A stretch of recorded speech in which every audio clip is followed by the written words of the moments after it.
thing that I learned is just creating a very comfortable experience, a very personal experience.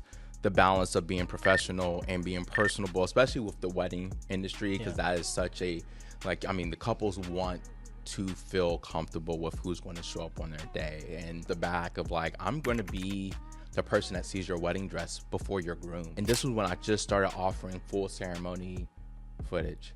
Well, I had forgot to record the full ceremony. So now What are some of the things you did to generate new clients? So one of the biggest things was definitely... All right, what's going on, ladies and gentlemen, boys and girls? Welcome back to episode number 3 of the Voices of Arkansas. And today I'm sitting here with a guy that I've known for a good amount of time, kind of in between different like video shoots that we've done together. And dude, I mean, without further ado, Travelle, welcome to the podcast. Thanks for having me. Looking forward to it. Let's do it. So the reason I wanted to bring Travelle in, or I'll talk to you. The reason I wanted to bring you in is you know, I think when we're talking about the reason of this podcast is I want to talk to a lot of entrepreneurs, business owners, and you're someone that's kind of taken your craft and now starting to bring on different jobs and things like that. So, and I think creative to creative, there's a lot that we can talk about. And I think, you know, our journeys are relatively similar of what we worked on. We're both from Virginia. So let's rewind the clocks. How did you get into like the creative space or just even a quick intro of who you are? So like you said, like I was born and raised in Richmond, Virginia, and just through a lot of different connections, I found myself in Arkansas. When I first went to college, I wanted to do computer science. I knew I wanted to be in the tech space somewhere. And so, but all of my friends were creatives. All of my friends were photographers, videographers, PR, just all the different things in the creative space. And I was just so jealous of them. Doing homework with them was miserable. And so after like 2 years of getting enough credits to have a computer science minor, I just switched. I was like, I don't want to do this anymore. I got my first camera and it was like a wrap for me. Like I was like creative all the way. So I changed my major to electronic media production. And then shortly after that, graduated and got my first job at a tech startup here in Little Rock. And so started in sales, but then made a transition into video production there, which was exactly what I wanted. And so while doing that, I wanted to continue to grow individually because the job was very template structure. So that's when I started doing weddings, just kind of started making myself more available to do outside projects because I just had a lot of time and wasn't really doing much outside of working. And so that opened the door for weddings. I just found weddings to be the best to fit with my schedule, but also for some odd reason, I was just good at it. I just felt comfortable, and I didn't think that would be, of all the opportunities that you can go with being a creative, like I still blows my mind that was the one that just kind of stick, but it just went from like one friend to another friend to strangers to relatives of strangers, and it just kind of just opened the door. And like 7 years in now, it's like the one thing that has consistently been something that's grown my business, opened me up for other opportunities. But yeah, it's been a really good market to be in. Yeah. There's a lot of stuff that I think we can kind of like dive into. I guess how, you know, I know you said it was a lot of like your friends and stuff, but have you always been creative? Like, was there a reason that you gravitated more towards like video specifically? I always had interest in video production. Like I did a little bit of edits in high school. I mean, YouTube, like we were, you know, born in the YouTube era. So just the idea of video editing, making videos, uploading them on YouTube, like that was something that was just, even before we had like the content, you know, like YouTube started paying creators and things like that. Like I was always interested in just YouTube video editing, the concept of video editing. So I always had that experience. I like self-taught myself how to use Windows Movie Maker, which now looking back, classic. I was literally thinking about that earlier because it's funny because we've talked a lot about like, you know, YouTube and things like that, but just like as you're talking, it's like I see so much similarities between like my like creator journey too, because, you know, same thing. It's like you know, I started with like a camcorder.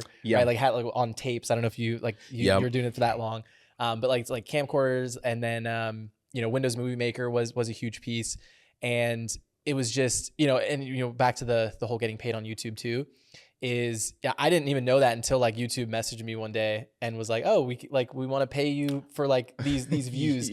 I'll do like a whole other episode about that, but so you. I guess my next question being that like, because being a creator, it's very different like now than it was like back then, right? It's Yes. like it's definitely more of an accepted trade, I guess you can call Yes. it, right? Like if we would have said 10 years ago, being a YouTuber was weird. Now it's like that's what kids want to grow up to Yes. be. Very much. So what would you, maybe someone that's listening to this, that is maybe a creator right now, and they want to make that their career or focus more on that, but they might be in the similar situation where you were kind of like you were going to school, you didn't really like enjoy it. Like, what would you say to that person to give them some confidence? Like, hey, you can make this happen. Yeah. And so, I mean, the biggest thing for me was just finding a community that was on that same journey with you, because it is hard. Like, like the creative route and career path is so different than anything else. Like, even though I did have friends that were in that creative space with me, a lot of them dropped out after we graduated. And I did look at my friends who were nursing, like my wife was a teacher, like all these other different things, like their path is just so different. And so this one can be very stressful, it can be very lonely. It's hard to find validation in what you do. So I think the best thing that I did after I graduated college was find a community of people, online. So it wasn't even like me walking around searching for people, which is me literally opening up my laptop, going on Facebook, finding video groups, and just finding people who was on that same journey, feeding off of them, sharing content ideas. When I first started doing weddings and I really wanted to get good at it, I found some of the best wedding content creators out there and started sending them myself. And I was surprised when they would literally respond with, like, they would watch my video and record them watching my video and give me feedback. Like, that's how welcoming this community is if you just embrace it and find people who are also going through that journey with you. So I think that's probably the best advice that I would give anyone, is just find that community. And I mean, we will, I know both of us would be more than happy to be that community for people to come and just kind of share their journey, their process, and things like that. So it was funny. Every time before I do episodes, I like to like kind of look up more about what people are doing recently. And when I looked up your YouTube channel, it was like the most viewed was the full-time filmmaker, the review. And then I watched, I think it was the updated one. And then the original, I guess you'd only had like the left channel. Yep. Classic. So the point of saying that is like, so you went through full-time filmmaker. Have you like gone through that like recently? Like, would that be still something that you recommend? Yeah, absolutely. That was the community for me. Like, that was what I found was the most effective community. Like, I did multiple communities, but yeah, so that was really, because I mean, like you said earlier, like being a content creator, it changed so much so quick right after I graduated. So I didn't get any education in school on how to build an audience, how to create videos that's engaging to, someone that's watching it on YouTube, or to even like how businesses started adapting to this change and how we consume content. So I really was a stray dog when it came to just how to be a good videographer in 2017, 2018, because that's when all the changes started happening. And so that course really gave me the tools that college, I mean, don't get me wrong, college was a great investment. It was a great experience. But as far as just talking purely as a videographer, that course gave me so much more as far as equipping me with how to use a camera, how to create engaging content, the business aspect of things, how to grow a business, how to find clients, all the things that I needed. And I mean, within 6 months of me being in that course, I like quadruple the cost of that, like in profits, from just different like retainer clients that I was making, the weddings I was starting to book. I was able to start buying actual like nice cameras. Like, I was getting rid of my kit lens and my kit camera that I bought in college for nickels. And so yeah, no, it really was the turning point in my creative journey. Yeah. So on that point, one of the things that you mentioned was, you 4x'd your, 4x return on going to that. So what's, what are some of the things you did to generate new clients? So one of the biggest things was definitely just relying on referrals, kind of networking, using my current clientele. Because I mean, going back to just like the loneliness of being a content creator, sometimes you can find yourself not wanting to share your content, or just being scared to really put yourself out there in that kind of way.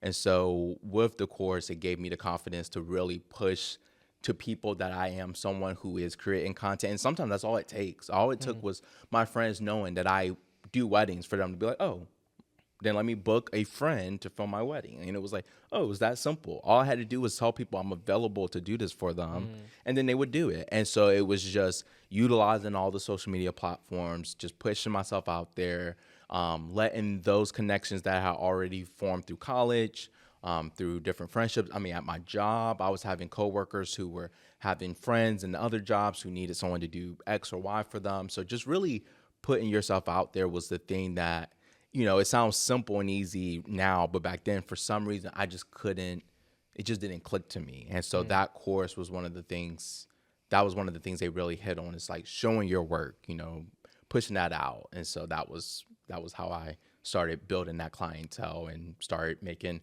a lot of profits from that. Yeah.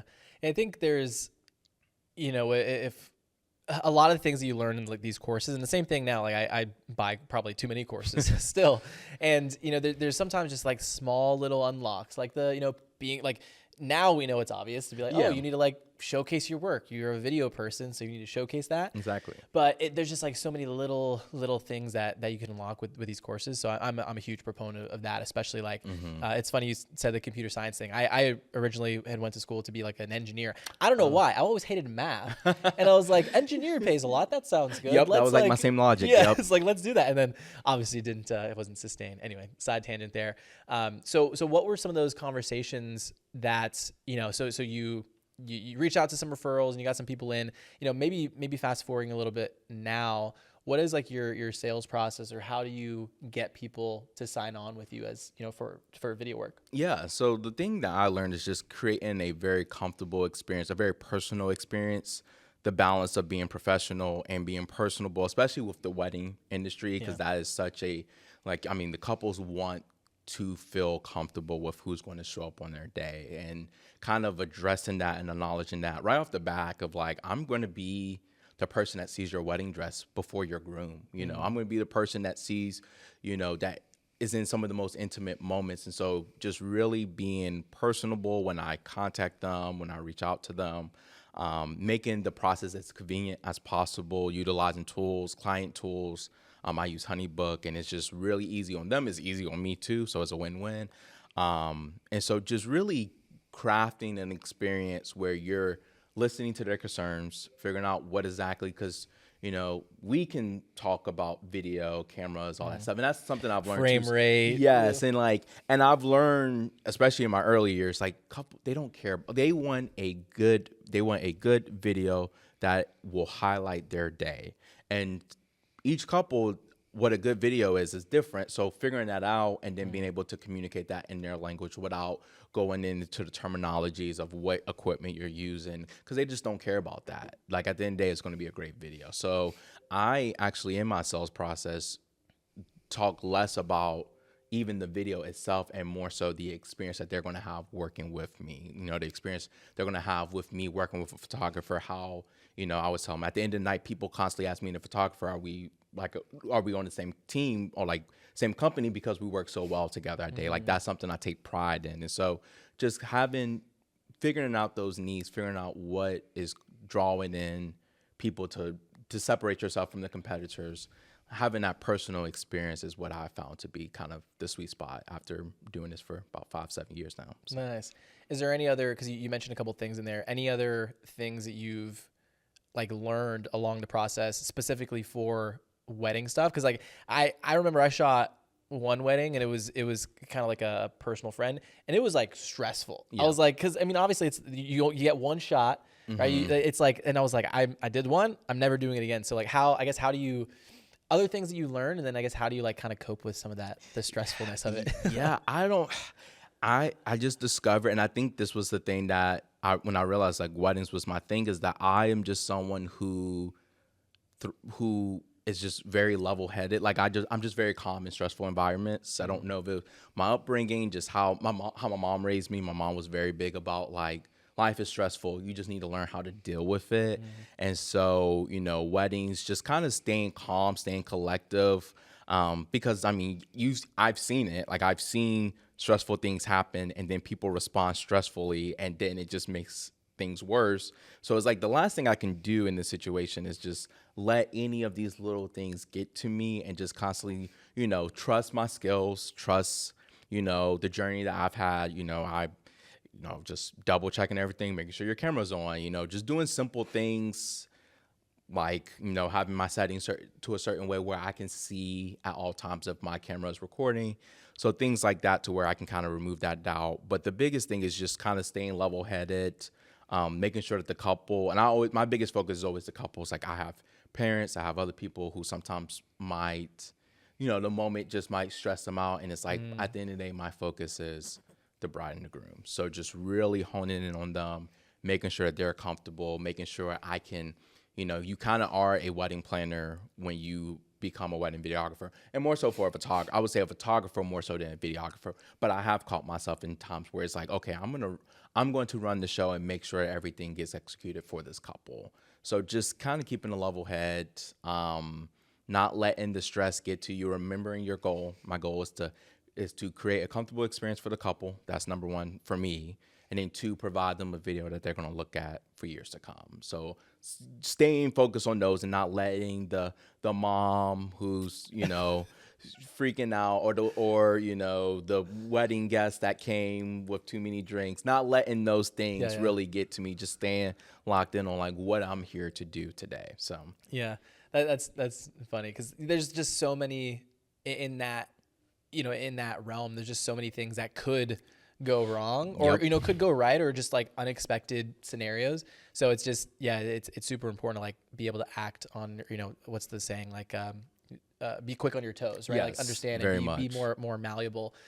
So I guess I'm curious, is there anything that comes to mind that was like mistakes or like things that you messed up on? Oof. I think it just like, you don't have to talk about it, but I think it'd be helpful for for someone that's also a videographer. Cause like, dude, I've been on many shoots where I forgot to put the audio in the right jack, and like went back and edited. But anything you can think of? I did not, in my earlier years, I didn't do a good job of remembering what all services, because I kind of had like a one size fit all package, and it was kind of messy because couples would ask for different things, but since the packages were like, I didn't have a clear visual for myself to know, okay, this couple is wanting these things. And so for like one of my maybe top 10, like my first 10 weddings, they wanted, and this was when I just started offering full ceremony footage. Well, I had forgot to record the full ceremony. So now I bought mics. Yeah, so I bought mics for the wedding, like for that specific wedding. Sure. So I had the audio of the full ceremony, but I didn't have. So what I did is, any moments, like I had like maybe 60% of the full ceremony. Oh, like on B cam. On like B cam or on my A cam.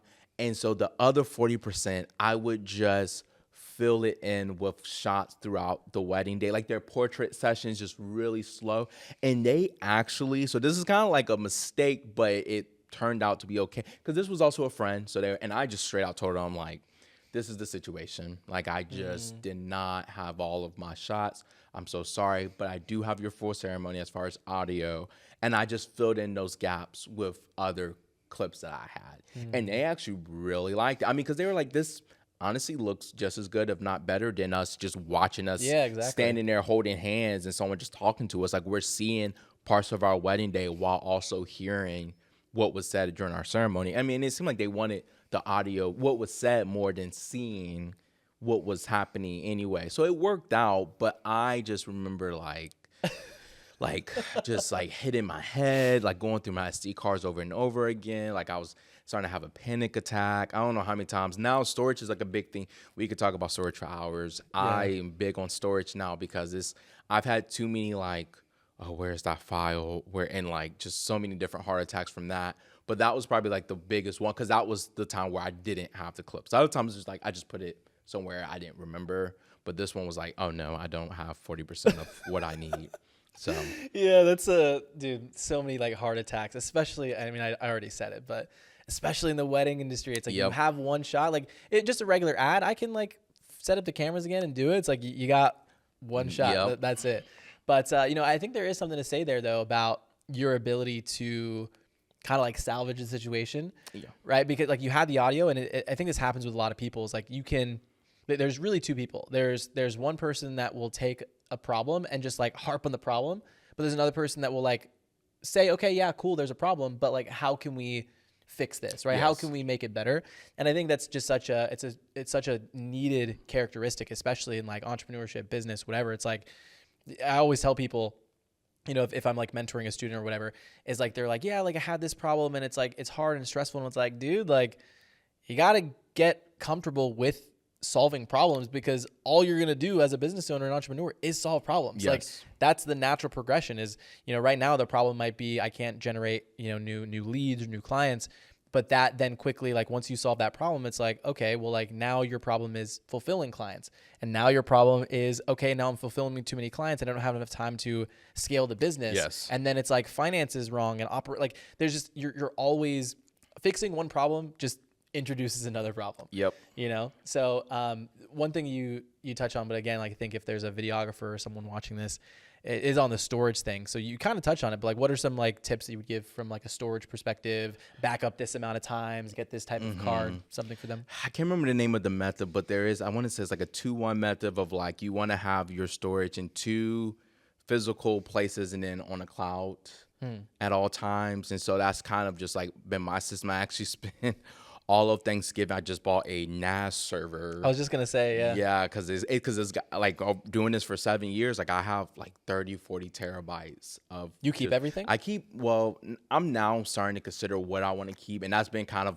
what I've been doing the past week, is going through everything and deciding like, do I really need all of this raw footage or not? And so, but because I consolidated it down to about like lower 30s when it was like upper 40s when I first looked at all my physical 16, 18, 16 terabyte hard drives I had just scattered across the house. And so, so I finally consolidated those, but yeah, just, you know, that's kind of been like my method of just staying organized. I'm very, like, my computer space is kind of like like an office for me of like, I need this to be as clean as possible. Like a messy Finder or Windows folder, just like, it just stresses me out. Like I have to keep everything, especially now that there is like a consistent flow of weddings. So it's really easy to start losing things, losing footage, like putting things in wrong places. And so yeah, so just, you know, 2 on physical storage and then 1 on, I use Dropbox to just kind of,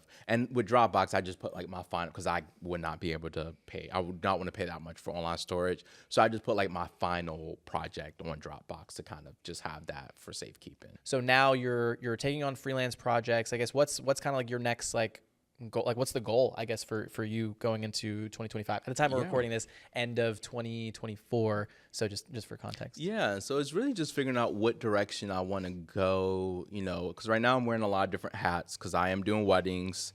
And I found different ways to kind of consolidate that. I know you talked about like, you know, consolidating and finding the bottleneck. And so like right now, like I outsource my edits, which has been a big time saver for weddings. And I've done that for about 1.5 years now. So that has freed me up, because that was kind of like the conversation I had myself in 2023, 2024 is what else can I pursue? Well, I'm really tied up right now with all of the wedding videos, editing, just managing this. And I don't know if weddings is something I want to do full time, or if it's something that's going to be sustainable as like, you know, family planning and all these other different things come in my life journey. And so really just opening myself up more to having business partners. I've been taking on retainer clients for different things. I'm working with Central Arkansas Christian School, doing stuff for them.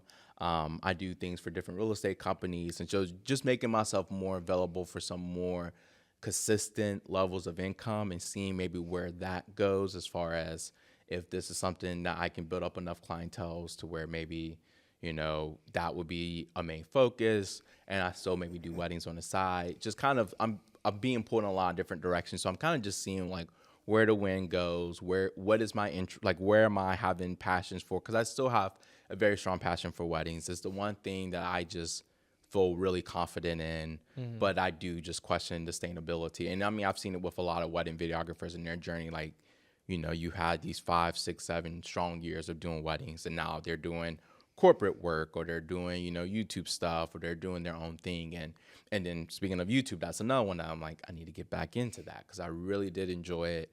In my, like, when I really started taking video stuff to the next level, but then just life took it away from me. But I'm starting to get that time back. So really, I don't know if that answers your question. I'm just kind of, assessing myself, where do I see, long-term fit looking like for me, and all of the different options I have available. Yeah.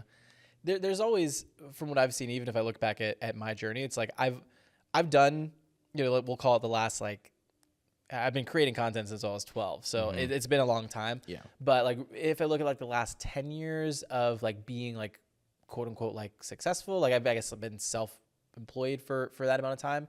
And in that amount of time, there's just so many, I feel like I've lived like so many lifetimes in just like a short amount of time, but it was from just testing out different things. And, there's this mindset that I see a lot, whether it's like videographers or new businesses or whatever. It's like everyone talks about like, you need to find your niche, or you need to find your niche, right? What is your pocket of the marketplace?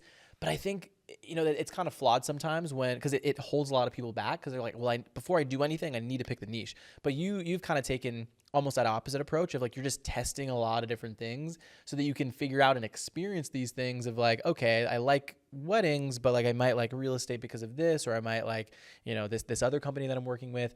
And a lot of times what you'll find is, and this, for people that are watching this, it's like, what you'll find is you'll figure out really quickly what you like working with and what you don't like working with. Yes. Right. You realize you like working with weddings. I realized that I didn't, and I did one, and it was kind of it.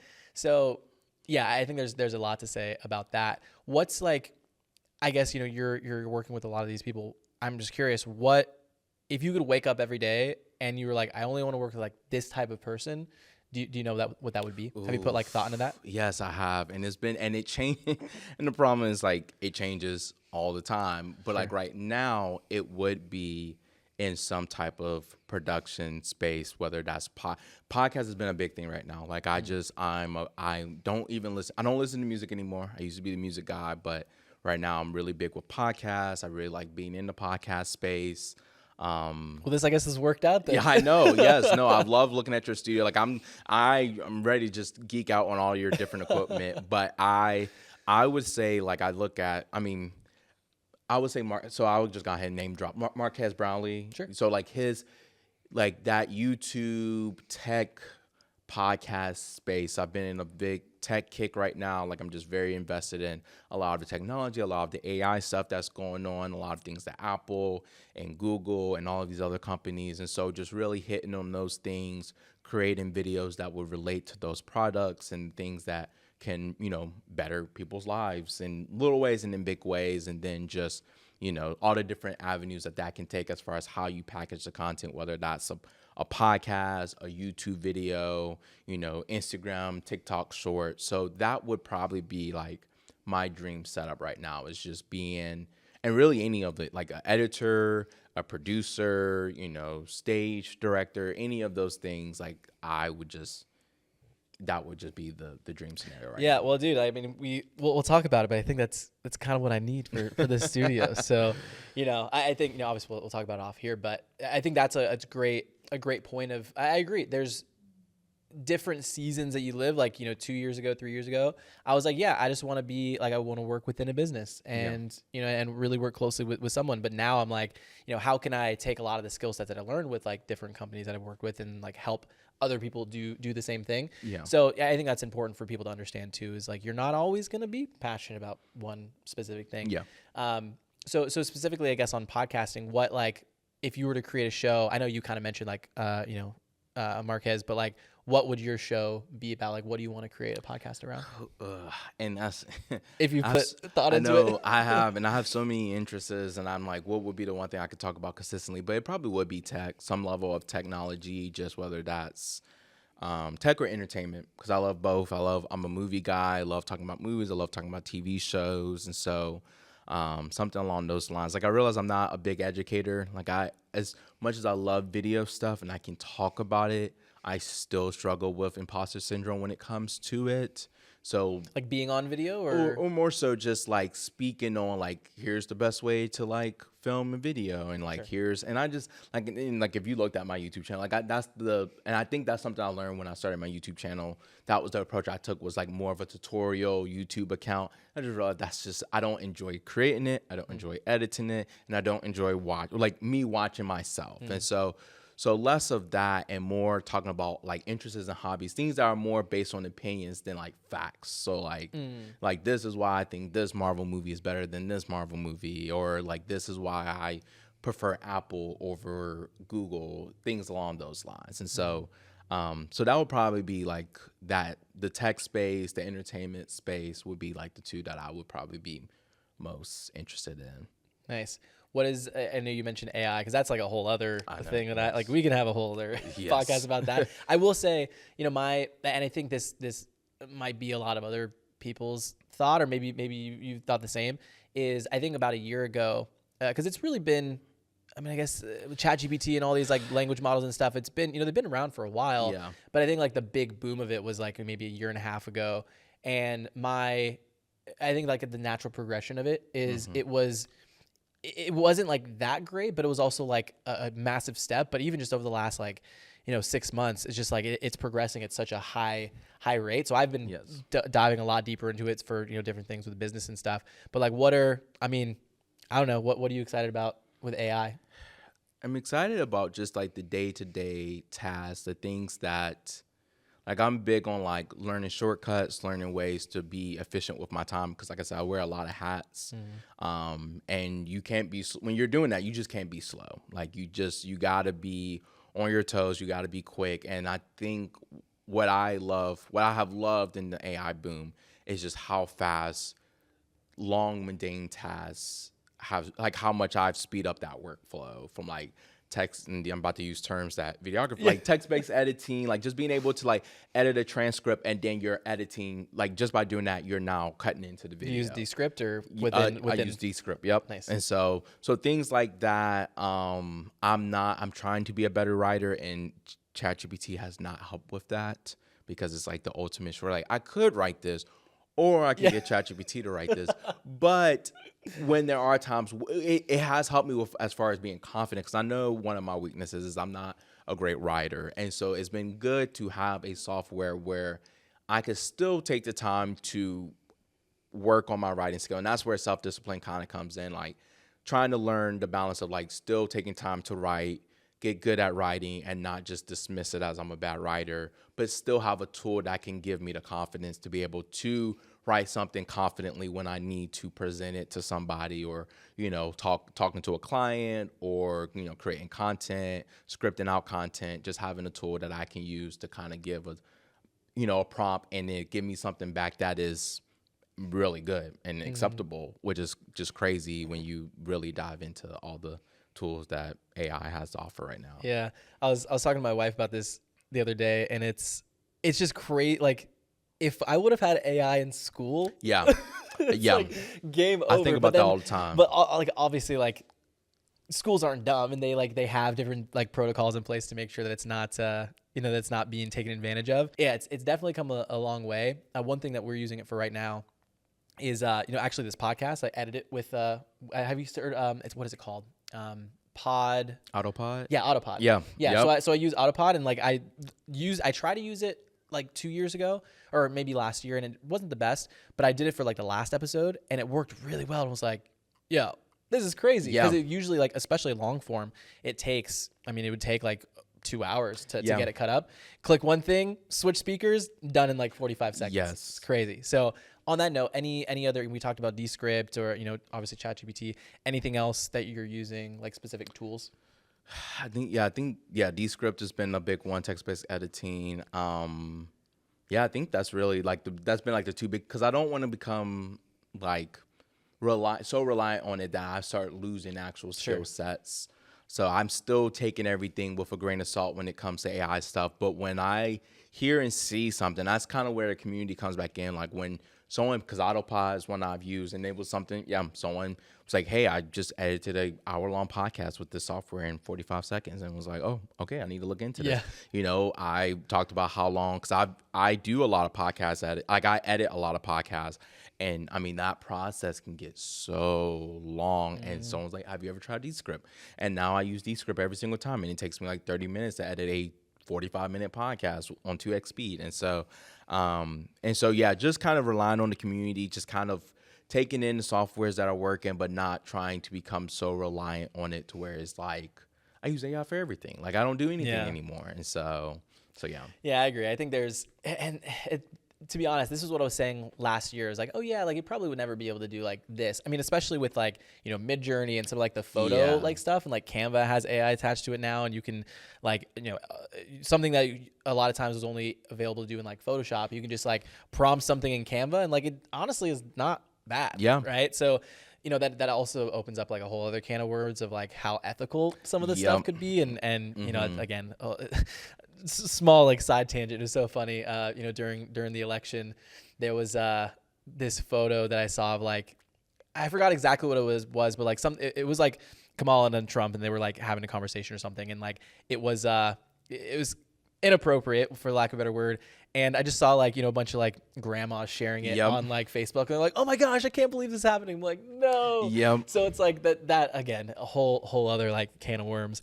But yeah, dude, I'll probably have to have you back, and we'll talk all about AI and different like and stuff like that. So I guess rounding it out here, again, if there's like an entrepreneur or videographer or someone that's, that's trying to make it in the creative space, any like last tips that you would give to them? I would say just, it's whatever hobby you have. And I think that's something the thing that I've loved the most on this journey is that it really is possible to take anything that you're passionate about and turn it into a career. That's something me and my wife have talked about a lot, that she's starting to learn and figure out for herself. Like, she's really big into art, and it's like there are so many avenues she can go. There's so many different routes she can go to make that something that she can do and profit and live off of. And so for me, it's just, finding the thing that you are just passionate about, something that you love. My brother, he's a big gamer. He literally, and I've been planning and scheming this for years, and he finally texted me literally 2 days ago. Yes, he was like, what is something I could do to make just simple passive income? It's like streaming, and I will set everything up for you. I will get you what you need.